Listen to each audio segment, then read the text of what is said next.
Hello, I'm Susan Hall, School of Education, Murdoch University, Australia, with my paper Capitalising on Tacit Knowledge in Work-Based Leadership and Cultural Change Programs. It is about explicating and better using valuable tacit knowledge. We have 4 parts to the presentation: the conceptual framework, the method for explicating and using tacit knowledge, the research behind the method, and my conclusions. The conceptual framework, and particularly tacit knowledge. Here we have to go to the father of tacit knowledge, Michael Polanyi, with his famous works on the topic. He really does say that tacit knowledge is unexplicated knowledge. It is not formal knowledge, and it's personal. It can be professional, but it incorporates our beliefs, values, attitudes, and mostly it underpins our actions. It drives what we do. He went further to say that this was underused in the workplace. Some years later, Donald Shern, who is very famous for his work on reflective practice, took up this point and took tacit knowledge into the workplace through reflective practice. However, the tacit knowledge itself often remained largely hidden. Well, corporations at this time became very interested to capture tacit knowledge to give that competitive edge. Some researchers went forth there, mainly from the area of information technology and knowledge management, but they did conclude that this was like chasing the Holy Grail. Once tacit knowledge is captured, it is no longer tacit. And at that time, around about that time, 1987, when I began my research in the field, my focus was on explicating tacit knowledge and making it useful within the workplace, not to capture it. And to do this, I knew, because of my background at the time in action research, action learning, that tacit knowledge was explicated during a process of reflection, and I needed to go to reflection to find out more about explicating it. Jürgen Habermas, the famous critical theorist, was very helpful here in his conditions for enlightenment that he identified.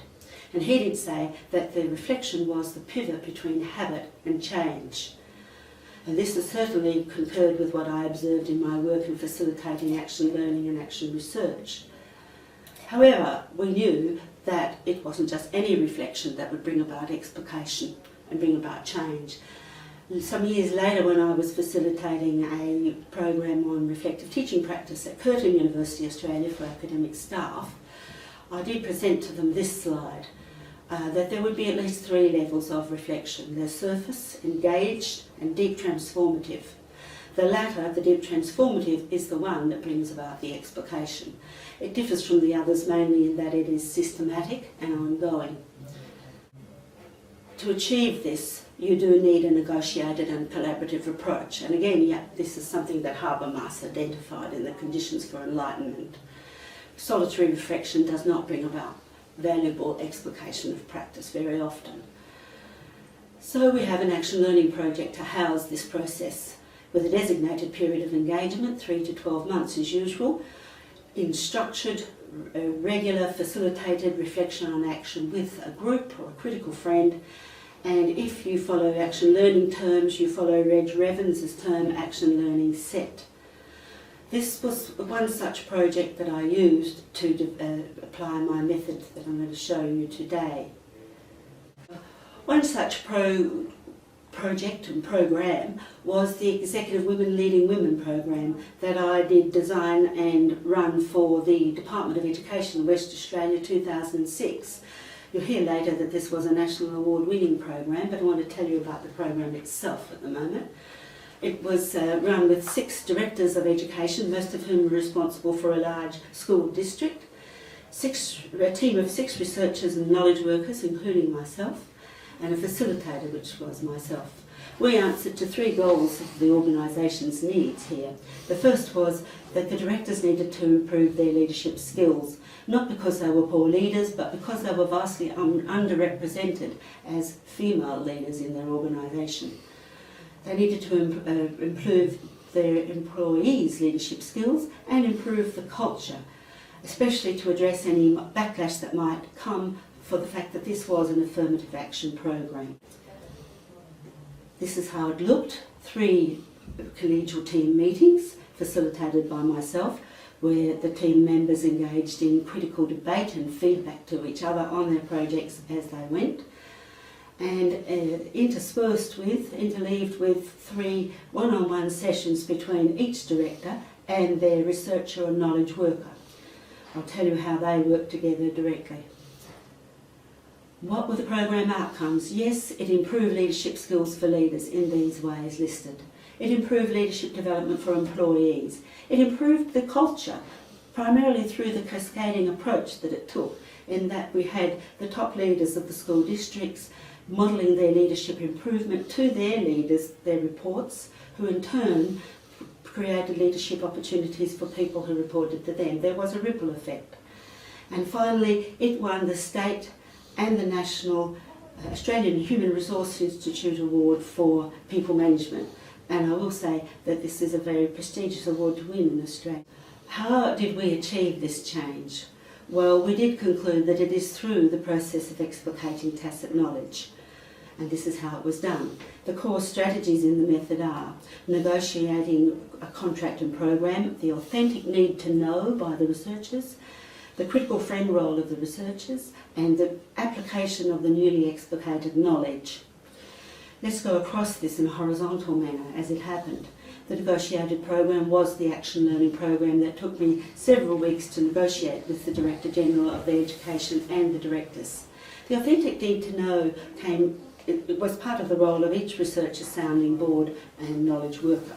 We needed to understand our knowledge owners' actions, plans and the context in which they intended to roll out their plans. In this process of needing to know, knowledge was explicated. Things were said that had never been said before, or put to words. Following on from that, our critical friend role was to ask clarifying questions to make sure that what we're recording was in fact correct in the knowledge owner's eyes.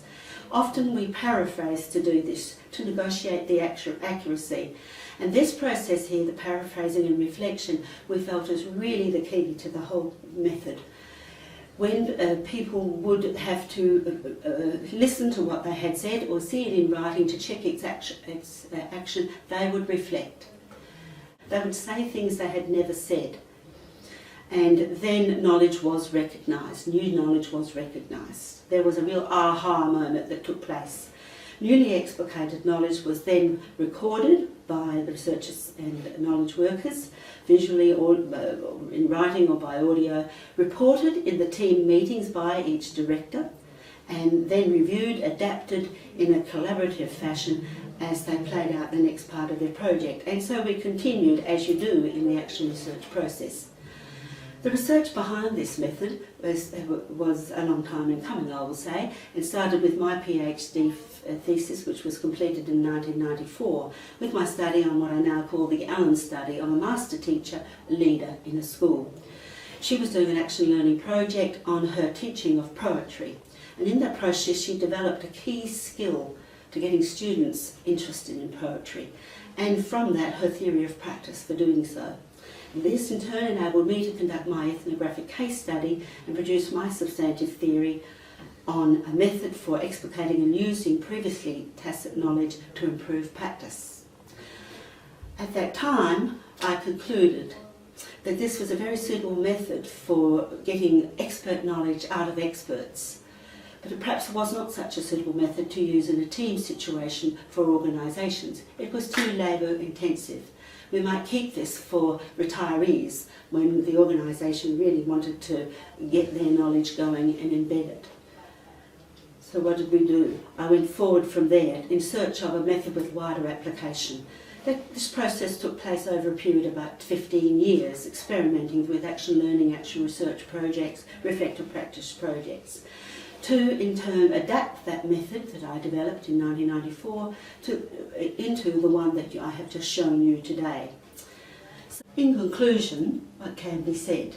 Well, I would say, rather than try to capture tacit knowledge, it should be explicated and better used. And that there are many ways to enable tacit knowledge to be explicated. What we've shown here today are just two of the many. Tacit knowledge can be explicated and used in the ways shown in the slide, particularly to embed the knowledge in the culture rather than try and capture it, and that such change requires a deliberate, structured approach and deep transformative reflection. Thank you.